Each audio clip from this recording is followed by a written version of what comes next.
This is Chew on This with your host, Monique Baker McCormick, and today's special co-host, powered by the McCormick Report, Detroit's longest-running online community newsletter since 2008. Hey, all right, family. Facebook and Instagram and all of the folks out there watching. I'm Monique Baker McCormick, and I have special co-host guests today. I have Michael Ri'chard and Gloria Ross, and we're gonna just get started today with some really hot topics. This is Chew on This, Detroit, and we're gonna chew on some hot topics right now. And Mike. What up, Doe, Detroit? Tell them a little bit about yourself before we get started. My name is Michael Ri'chard. I was born and raised in the city of Detroit. I love the city. Right now, I'm with DPS, and I am a community affairs activist. All right. Yes, he is. Been around a long time. We've worked together for many years, and thank you for being here today. Well, thank you for having me. Yes. And young lady, who are you? I am Gloria Ross, and I come to chew on this periodically, and it's about a little nibble on health, right? On health. Yes. So I will be just giving you a little bit of information on what you can do in your life to improve your health and continuously stay healthy. That's right. And she's going to talk a little politics with us because we have some really crazy stuff going on right now in this world. And starting with the president, your president, he not mine, but he's not mine either. Oh no, you're not claiming him. Paying basically reparations, right? Paying folks that caused a insurrection, right, on January 6th. He has a $8 billion, right? Some enormous number, and he's going to pay those folks that raided our Capitol reparations for the harm that he believes that they caused. What do you think about that? Well, it's unbelievable to me that he would even think of,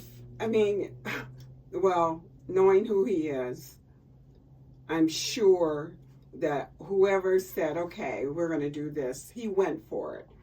But for me, this America, this country, United States, they need to be marching day and night. All of us, yes. Right? Everyone, mm-hmm. Black and white, because it's such corruption. And I don't know, I did see Jeffries speaking the other day about Akeem Jeffries, mm-hmm. the NAACP, the basketball players, boycotting, mm-hmm. and we have to do something. I don't know what, but we have to do something. We just have to write letters or. I don't know. Yeah, I don't know. I have a conversation about it. Oh, yes. It's going to take more than a conversation, and we need to start right now. We have to do something, right? And for me, it's really about starting to register folks to vote, because it really is when they say your vote is your voice, right now, that is going to be the most powerful thing and weapon that we have, is going to be our vote, because we can vote folks out. They can redraw maps, but what I see happening is they will redraw them in the South, and we will redraw them in the North, and we will pick up seats in the North, and they're going to pick up seats in the House. And then in the meantime, we're going to have to play, unfortunately, that game until we get someone else in the White House. That is the only thing that I can see that we can do actively, and to vote other folk out, or at least try. But it's going to be our vote. What do you think, Mike? The term political gamesmanship, that's what's going on now. And I don't really like it, because Republicans are going to do their thing. Yeah. Once the Democrats get back in, they're going to do their thing. Let's just be universal. Let's keep things the way it was in 1965. Now, you use the term reparations. Normally, when blacks use the term reparations, it's to pay us back for injustice. What Trump wants to do is to take care of his friends, and everybody who stands with him will get paid, will get money. So it's either a bribe, a payback for being a good old boy. Right. And it's basically he's either buying people or intimidation, basically, right? If you don't do what I say, then I'm going to spend enormous amounts of money to get you voted out. If Barack Obama did that, or Bill Clinton, or anybody, anybody else, right? It would not happen. It would not happen. And you know what generation I come from. I said write letters. People don't write letters anymore. Well, no, but we they still email or phone calls. But it's just that we're just sitting back and not doing anything. And the Democrats, they're quiet. Too quiet. I say that agree, and I'm a Democrat, and I'm an elected official. But one of the things that I am committing to do is I'm going to get as many people as possible. We're going to meet at Pt.1 This Detroit podcast studios, which is located at 20169 James Cousin. We're going to meet every Saturday and train people to go out and get young and old people to make sure that they're registered to vote. Because one of the things that's happening too, we know for sure that with the SAVE Act and Republicans trying to get the data from various municipalities, the voting records, and manipulate, and we don't know what's going to happen exactly. So what I want everybody to do is make sure, even if you are a voter and you've been voting forever, make sure that your voter registration is in order. You can go online to Michigan sos.gov, and you can check your voter registration status. You do not want to wait until August when the primary is, or November. You want to do that as soon as possible.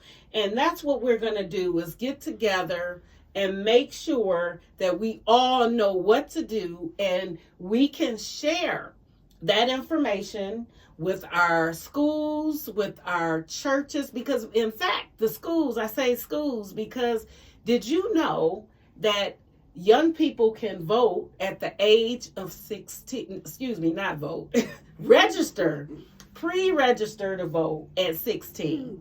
Okay. So you can pre-register to vote at the age of 16. And at 17, even at 17 and a half, anywhere up to 18, right, you can register to vote.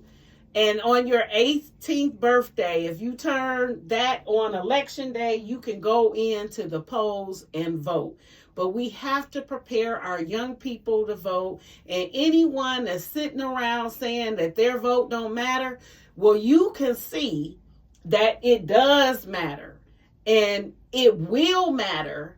It's like really life or death right now, because with the high cost of gas, food, people actually have to health costs, health insurance costs, all of that is just, everything is getting out of control.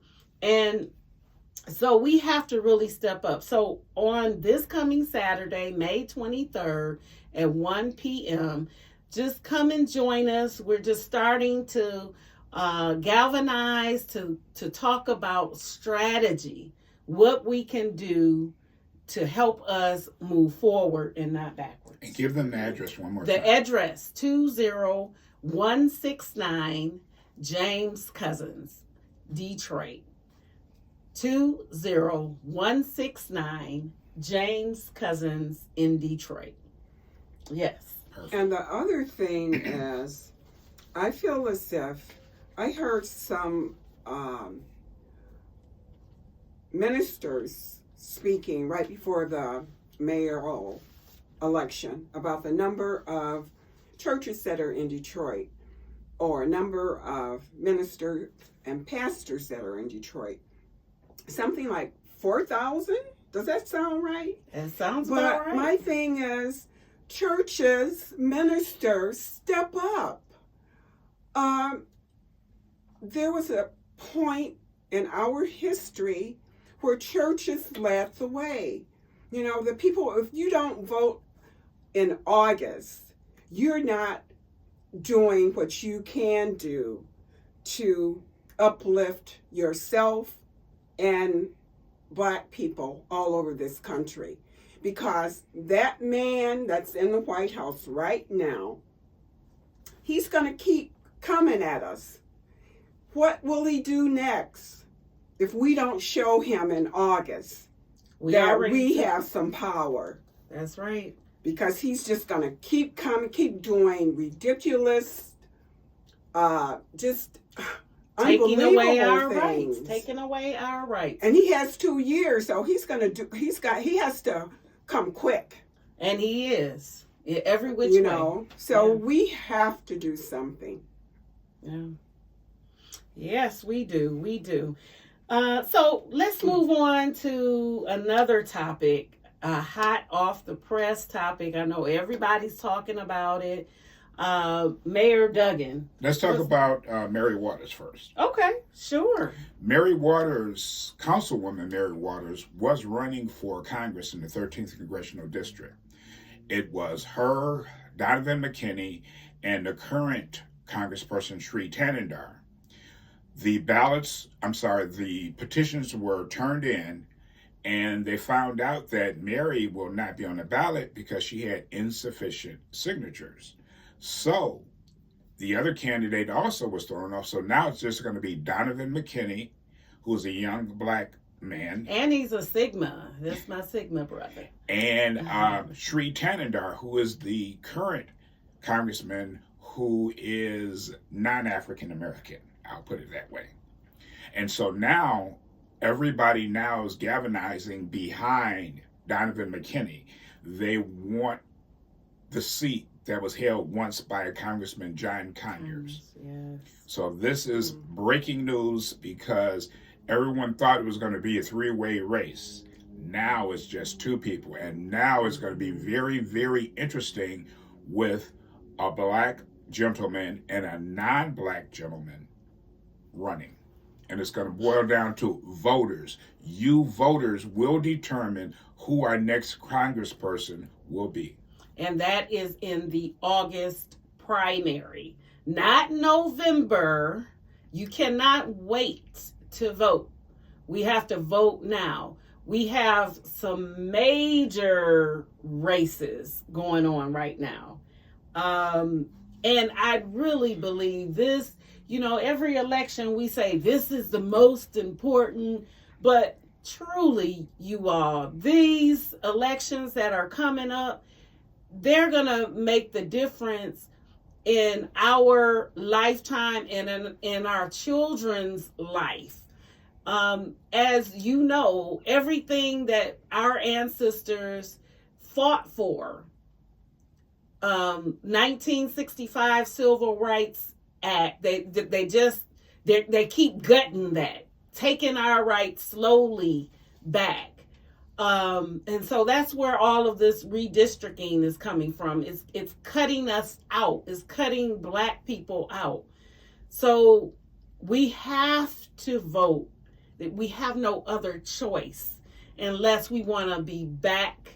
And I won't go back to before 1965.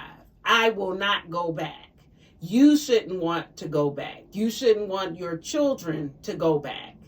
So let's start now and do everything that we can. Detroit, understand, Southeast Michigan, Wayne County, and Detroit, we're Democratic.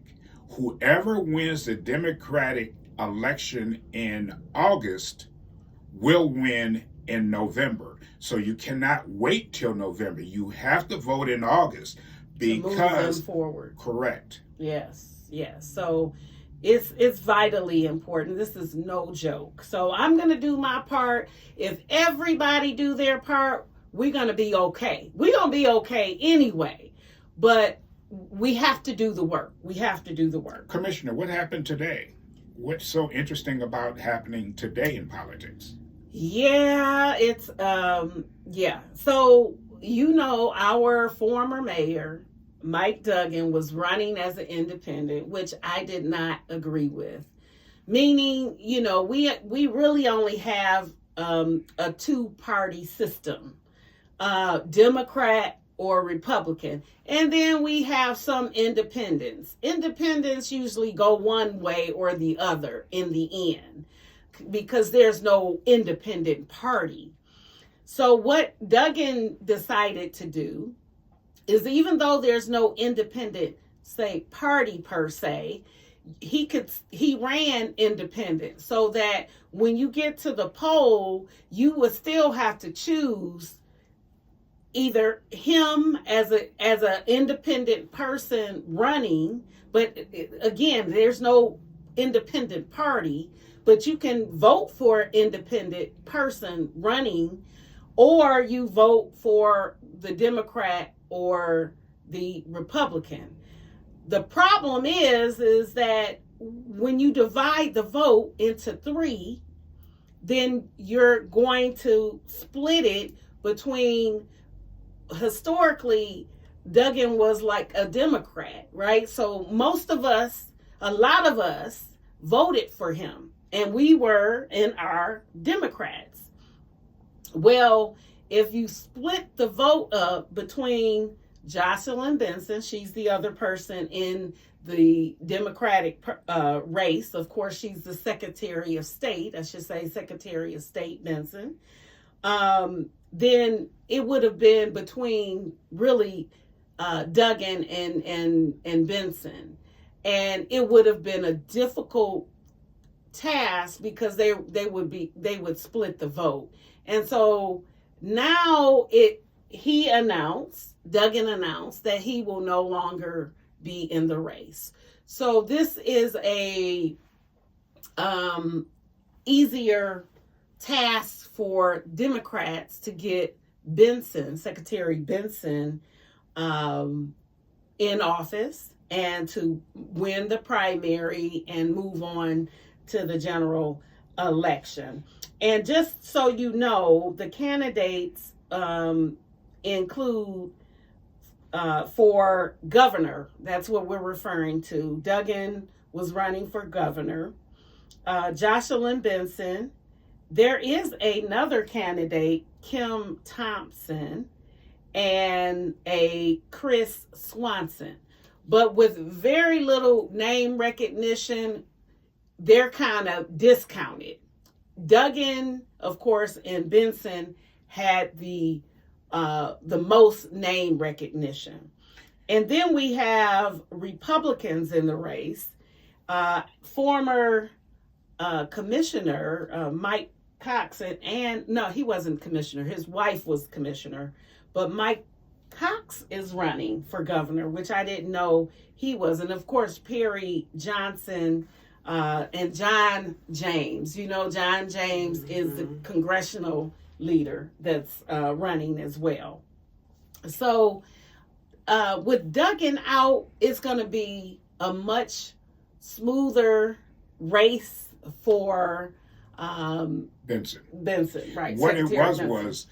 Duggan was going to get 25% of the Democratic vote and 25% of the Republican vote. That would have made him a strong candidate between him and Benson. But now Benson will get the Democratic nod. I believed either Benson or Duggan could beat John James. John James would have been a strong candidate. He's got to fight against Cox. John James is the MAGA candidate who the president did not want him to run because he wanted him to stay in Congress.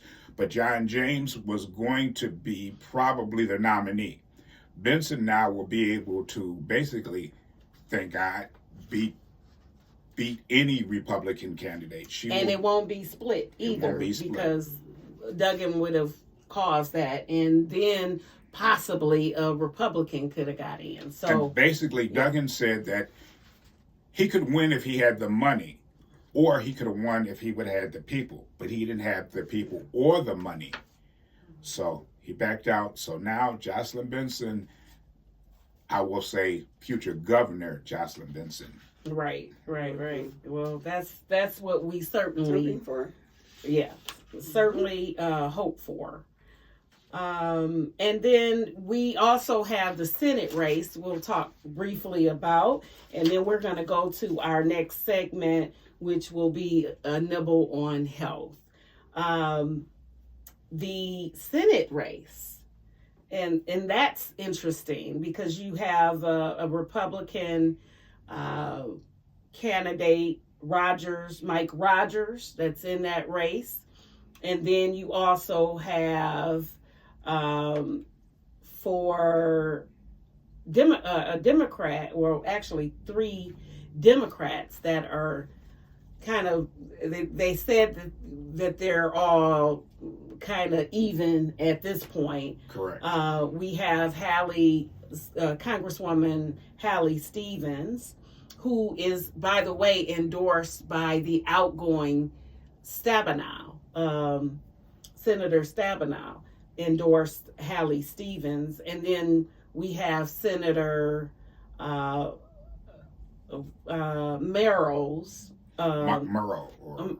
Yeah. And then we also have Al Sayed, right? And Abdul, that's right. So we have 3 candidates, 2 white females, and then an Arab candidate. Matter of fact, Al Sayed, he worked for Wayne County as the health director, and he's a doctor, Dr. Al Sayed. And so that's going to be an interesting race. Again, we have 3 Democrats in the race. And of course, one of the 3 will move out of the primary. But my question is, who can win against Mike Rogers, the Republican candidate? See, well, it's nose and nose between Abdul and Hallie Stevens. Right. The Democratic Party is pushing one over the other, but the grassroots are really coming for Abdul. The Democratic Party and, let's just say, a lot of outside money is going for Hallie Stevens. Yeah. But the grassroots people, the hard workers are going for Abdul. And Abdul was the director of Health and Human Services for Wayne County. Wayne County. Yeah. Yeah, And okay. Stevens has lots of money behind her. I can't believe the number of commercials I've seen lately. Right. Like one after the other, one after the other. Like, wow. So, Yeah. Commissioner, Spending. who do you think would be the good candidate? No, Ms. Ross, I want to ask you. This is Chew on This with your host, Monique Baker McCormick, and today's special co-host, powered by the McCormick Report, Detroit's longest running online community newsletter since 2008.